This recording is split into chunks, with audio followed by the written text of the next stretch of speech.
புகையிலை இல்லாத உலகம் ஆரோக்கியமான உலகமாகும். ஆண்டுதோறும் மே மாதம் 31ஆம் தேதியன்று உலக புகையிலை எதிர்ப்பு தினமாக கொண்டாடப்படுகிறது. புகையிலையானது நிக்கோட்டியானா டொபாக்கம் மற்றும் நிக்கோட்டியானா ரஸ்டிகா ஆகிய புகையிலை தாவரங்களில் இருந்து பெறப்படுகிறது. இத்தாவரத்தில் இருக்கும் நிக்கோட்டின் என்னும் ஆல்கலாய்டு புகையிலைக்கு ஒருவர் அடிமையாதலை ஏற்படுத்தி நிக்கோட்டின் கிளர்ச்சியை தூண்டும் என்பதால் மிகவும் தீங்கு விளைவிக்கின்ற நச்சுத்தன்மை வாய்ந்த பொருளாகும்.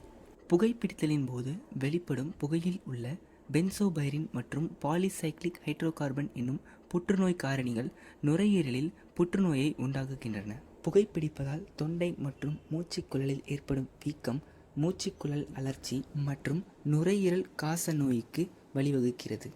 அனைத்து புகையும் நமக்கு பகையே என்பதால் சிகரெட், குட்கா, மெல்லும் புகையிலை, சுருட்டு போன்ற புகையிலை பொருட்களை பயன்படுத்தினால் நமக்கு இதய நோய், புற்றுநோய், பக்கவாதம் போன்ற நாட்பட்ட நோய்களும் ஏற்படும். அதிகமாக புகையிலைகளை பயன்படுத்துவதால் முதலில் நமது நுரையீரல் பாதிக்கப்படுகிறது.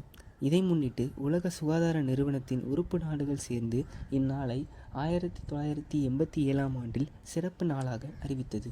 உலக புகையிலை ஒழிப்பு தினமான மே 31ஆம் தேதியை நினைவில் வைத்துக்கொள்ள மிகவும் எளிமையான ஒரு ஷார்ட்கட் என்னன்னா, உலகத்தில் பொதுவாக அதிகமாக புகைப்பிடிப்பவர்கள் மேல் பர்சன் தான்.